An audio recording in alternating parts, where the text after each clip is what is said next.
Hello friends, I'm going to tell you a story of a soldier, a king, a ruler, whose empire lasts for more than 100 years. He demolishes the Greeks in such a way that they never ever dare to attack India again. I'm Kaustubh. Join me on this journey to celebrate our brave heroes and our unsung hero, Pushyamitra. You might have watched the movie Ashoka, in which Shah Rukh Khan plays the role of Ashoka Maurya, who is grandson of Chandragupta Maurya. Chandragupta Maurya laid the foundation for Mauryan Empire. Ashoka Maurya had this conquest to win over the world and be the supreme leader. But during the war of Kalinga, after seeing so much of bloodshed, he just transforms and follows non-violence and Buddhism. Well, in this video, we'll see how Mauryan Empire comes to an end and a new empire is emerged by the name of Shunga Empire. This was the time when grandson of Ashoka, Bhadrath, was ruling Magad Empire. At that time, many states in India were ruled by Buddhist kings and non-violence was pretty much followed everywhere. Citizens who were following Vedic dharma were not allowed to do yajnas. Due to these policies, overall it had affected their military as well. The military had weakened and brave soldiers had lost a sense of pride towards their king. Seeing the weak leadership of Bhadrath and other Buddhist kings, Demetrius, the Greek leader, thought that this would be a great opportunity for them to reclaim their unfinished dream of conquering India. So this time they started from the Sindh and straight went ahead to capture Ayodhya. They hardly faced any retaliation. India was previously attacked by Greeks by Alexander, but never ever they had been able to even cross the Sindh river, but this time they were straight into Ayodhya. Disturbed by this, the Kalinga king Kharvel first attacked Magad and captured Magad Empire. Now he went ahead and attacked Demetrius in Ayodhya. He chased Demetrius till Panchananda, that is today's Punjab. But during his campaign, political turbulence started in southern region, so he had to retrieve back and come back to Kaling. Even though he had technically won the Magad Empire, but he did not dethrone Bhadrath. Even after several years, the political turbulence kept on going in the southern region. Kharvel was busy with this. Seeing this, the new Greek leader, Meander, thought this would be a great idea to attack India again. He attacked same in the manner Demetrius had done. He attacked India from the Sindh region.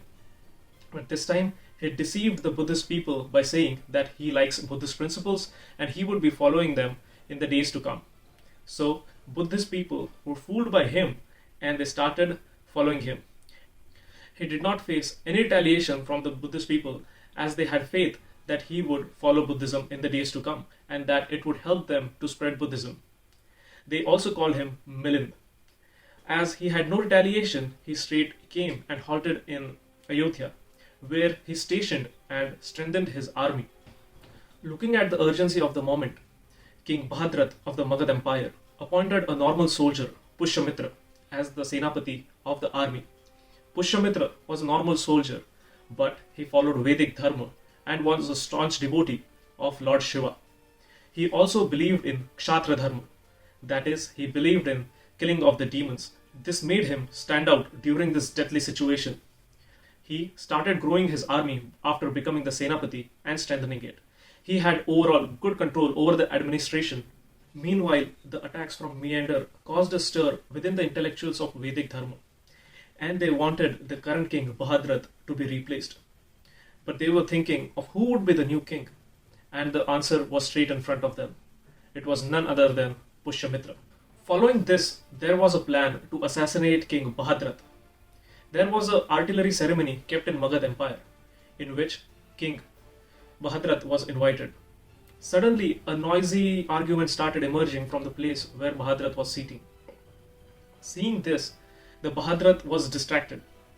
Bhadrath being distracted, Pushyamitra did the unthinkable.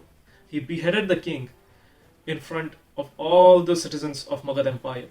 In this way, the Magad Empire came to an end and Pushyamitra was anointed as the new king and a new empire had started, that is the Shunga Empire.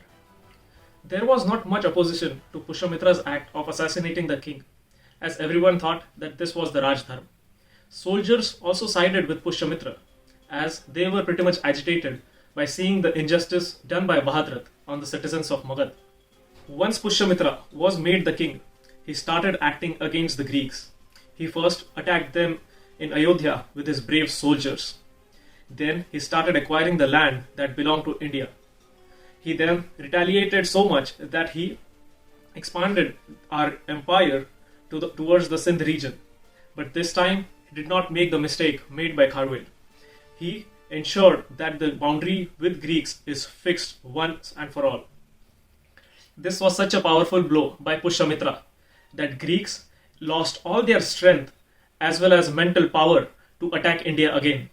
This was the last time Greeks attacked India. They never ever dared to look at India again. This army attack was so powerful that Greeks had gone to their bottom. Greeks were also known as Yavan in the ancient India.